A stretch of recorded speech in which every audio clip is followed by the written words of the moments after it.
Pai do Senhor, meu irmão, Pai do Senhor, minha irmã. Nós vamos começar agora a segunda parte da história de Eliseu e encerrar hoje, né, a história de Eliseu, que amanhã entraremos com a história de Enoque.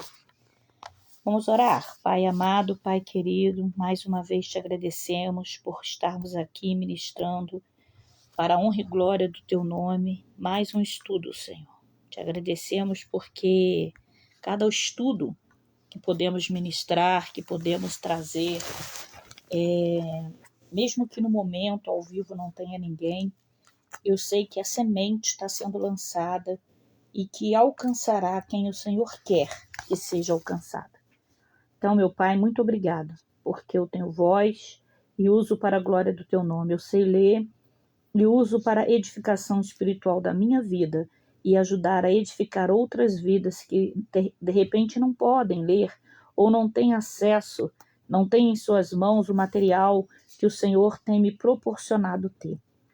E como, meu Pai, uma boa serva que tenho procurado ser do Senhor, eu quero o tempo todo buscar vivenciar a minha vida para semear, plantar a boa semente da tua palavra, em nome de Jesus. Amém. Vamos lá. O profeta prometeu que no dia seguinte... Bom, nós vamos pegar um pedacinho de ontem para que nós não venhamos, nos perder. Ontem nós encerramos dizendo que a cidade ficou totalmente isolada, a fome se instalou, o pouco alimento que restava alcançara preços extraordinários no mercado, a ponto de uma mãe ter comido o próprio filho, lá em 2 Reis, capítulo 6, versículo 28 e 29. E o desesperado rei Jorão culpou Eliseu de ter causado todo esse sofrimento por sua fé erroneamente depositada na proteção do Senhor. Então, chegou um tempo, que a fome tomou aquele lugar, a Israel, de uma forma tão extraordinária, e o preço das coisas subiram tanto que a mãe não tinha dinheiro para comprar comida, acabou comendo o próprio filho. O rei da época, que era o rei Jorão, colocou a culpa em Eliseu, Disse que era Eliseu que era culpado porque ele era devoto, chamava o povo, a depositar a sua fé no Senhor, dos exércitos, no nosso Deus. O profeta, continuando agora, o profeta prometeu que no dia seguinte haveria uma abundância de alimentos. Durante a noite, o exército sírio fugiu em pânico, pois o Senhor fez com que ouvisse o som de carros de guerra e um grande exército, e eles imaginaram que a força dos heteus e dos egípcios haviam chegado para ajuntarem os israelitas. Ou seja, quando Eliseu orou e disse, liberou essa palavra de que no dia seguinte, acabaria aquela fome, aquele sofrimento, Deus ouviu ali a oração de Eliseu e fez com que os egípcios, os sírios fugissem em pânico, fez eles ouvirem um grande exército, o som de um grande exército vindo contra eles, mas foi só o barulho que Deus o fez ouvir. O cerco terminou, a grande quantidade de provisão abandonada dos sírios foram levadas para a cidade. Desde o começo do seu ministério, Eliseu esteve envolvido em assuntos de Estado. Filha, por favor, em assunto do Estado. Ele sempre foi um conselheiro de guerra e um fazedor de reis. Uma das histórias que comprova isso é a participação de Eliseu em uma situação durante o reinado do rei Jorão, rei de Israel. O rei de Moabe, no planalto leste do Mar Morto, havia rompido seu compromisso de fidelidade ao reino de Israel. Pai do Senhor, pastora Josiane, boa tarde. O rei Jorão propôs a Josafá, rei de Judá, uma campanha conjunta contra Moabe. O rei de Edom, vassalo de Judá, também foi chamado a participar. Fizeram uma longa volta, passando pelo deserto de Edom, além da extremidade sul do Mar Morto, de modo a atacarem Moabe pelo lado sul. Porém, acabou-se a água, o principal em todas as campanhas militares do deserto, e as tropas e os animais dos 3 reinos estavam ameaçados a morrer de sede. Depois que Josafá sugeriu que fossem consultar um profeta do Senhor, os aliados foram visitar Eliseu. Primeiro, o profeta se recusou a ter qualquer contato com Jorão, por causa do apoio que seus pais, Acabe e Jezabel, tinham dado ao profeta de Baal. Mas por causa de Josafá, rei de Judá, que era fiel ao culto ao Senhor, Eliseu concordou em ajudar. O profeta mandou chamar um músico, e enquanto o músico tocava, veio a mão do Senhor sobre Eliseu. 2 Reis 3:15. Eliseu anunciou a eles que cavassem poços no deserto, pois Deus mandaria água e eles venceriam os moabitas. Na manhã seguinte, milagrosamente, esses poços amanheceram encharcados de água. De longe, os sentinelas moabitas viram a água refletindo a luz da manhã, vermelha como sangue, ilusão acentuada pelas rochas de arenito avermelhado da região. Concluíram que os aliados haviam lutado entre si, mataram uns aos outros e se adiantaram para o acampamento israelitas para os despojarem. Ali, chegados, foram ali surpreendidos e derrotados, cumprindo assim a palavra que havia sido profetizada por Eliseu. Pouco depois, cumprindo uma tarefa que originalmente Deus dera a Elias no monte Horebe, Eliseu ungiu 2 reis. É dito, na verdade, que Eliseu instigou 2 revoluções políticas, uma na Síria e outra em Israel. A Revolução Síria começou quando Eliseu disse a Azael, ministro do rei Ben-Hadad, que seu senhor morreria e ele seria rei no seu lugar, 2 Reis 8:13. Zahel, meu Deus, que nome difícil de falar, fez profecia se cumprir, matando Ben-Hadad e assumindo o trono. A segunda revolução ocorreu após Hazael ter começado os seus ataques no Reino do Norte, após uma batalha na qual o rei Jorão foi ferido e teve de retirar-se. Eliseu enviou um dos filhos dos profetas secretamente a Jeú, comandante israelitas, para derramar um frasco de óleo na cabeça dele com a palavra: assim diz o Senhor, eu te unjo como rei de Israel. 2 Reis 9:3.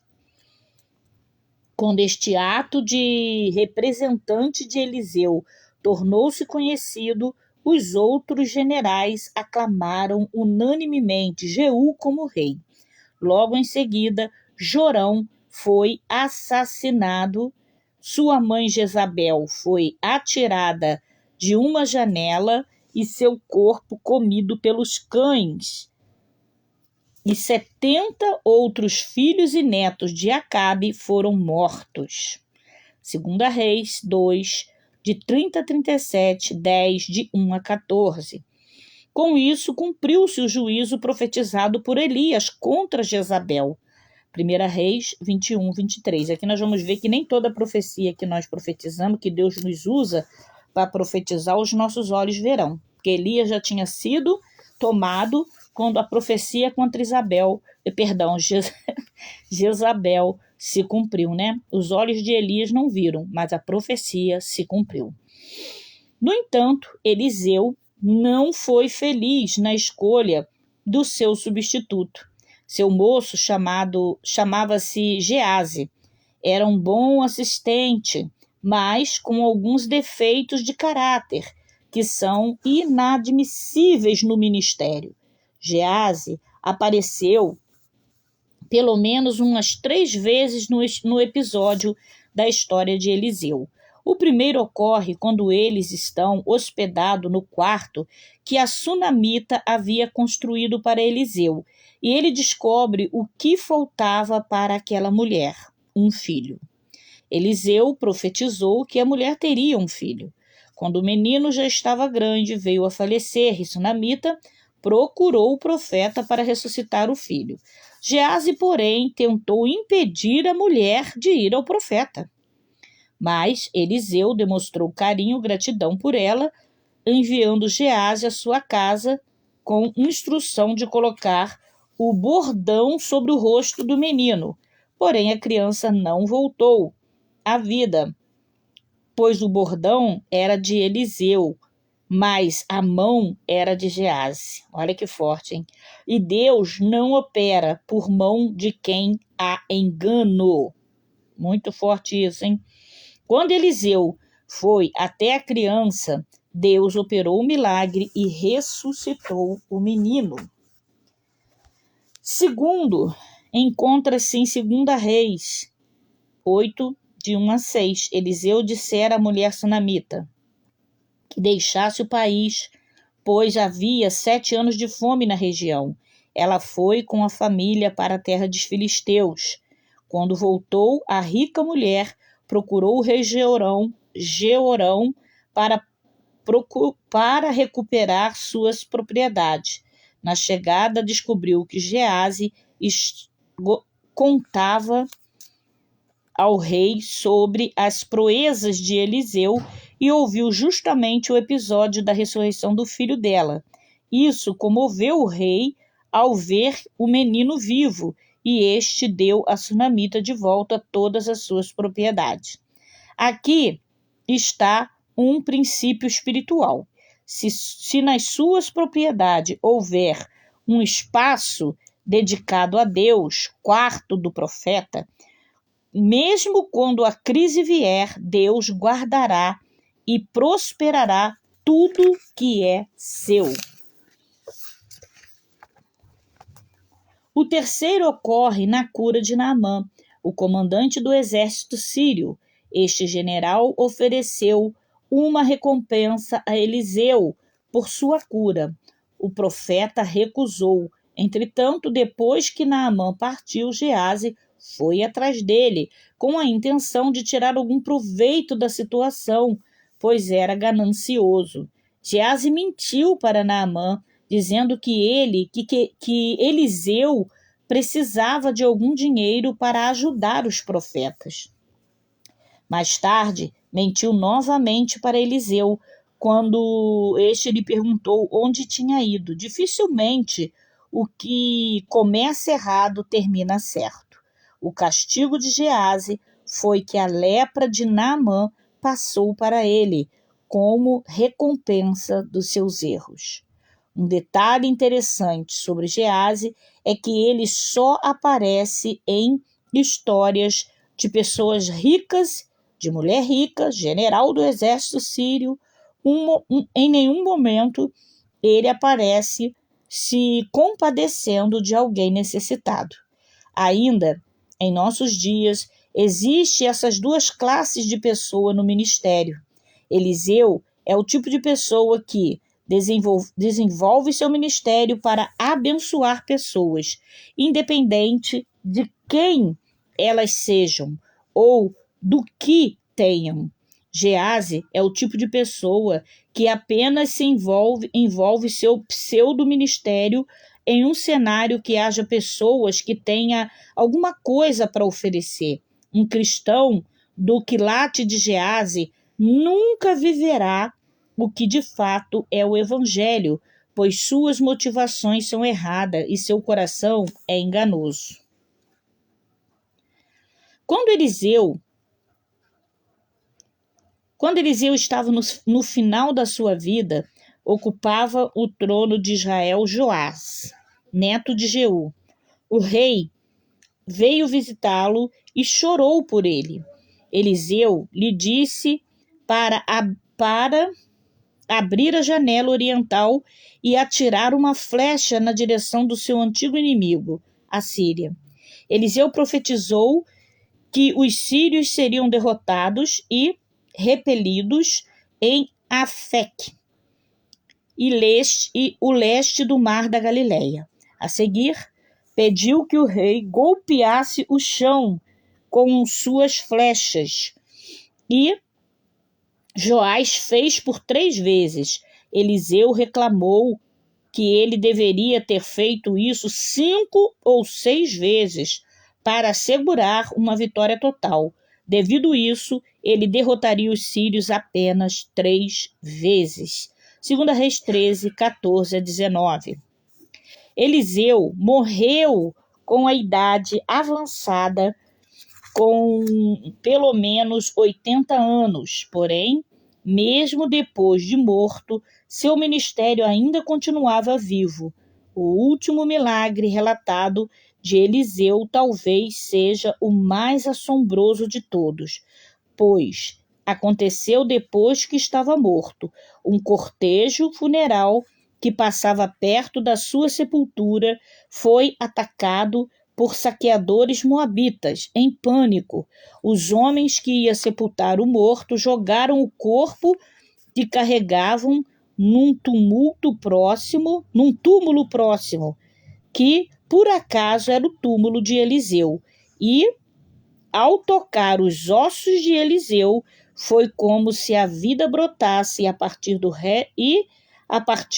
restos dos profetas, o homem reviveu e pôs-se de pé. Está lá em 2 Reis 13, de 20 a 21. Então, nós conhecemos aqui um pouco da história de Eliseu, um grande profeta, né, de Deus, abençoado, que recebeu porção dobrada, sim, do profeta Elias. O profeta Elias fez 7 milagres e Eliseu fez em vida 13, e depois de morto, com a ressuscitação deste homem aí, 14, ou seja, o dobro de milagre do profeta Elias. Dentre outras informações preciosas que tivemos aqui sobre o ministério e a vida do profeta Eliseu. Para maior, né, para você acompanhar e saber melhor, ouça a aula de ontem e a de hoje, desde o início. E que Deus abençoe a sua vida. Amanhã é Enoque. Amanhã a história será de Enoque, nome hebraico que significa dedicado. Enoque era descendente de Adão por meio do seu terceiro filho, Sete. Era filho de Jerebe, avô de Noé, pai de Matusalém. Amanhã você vai saber um pouquinho da história deste homem. Até lá, Deus te abençoe. A paz do Senhor.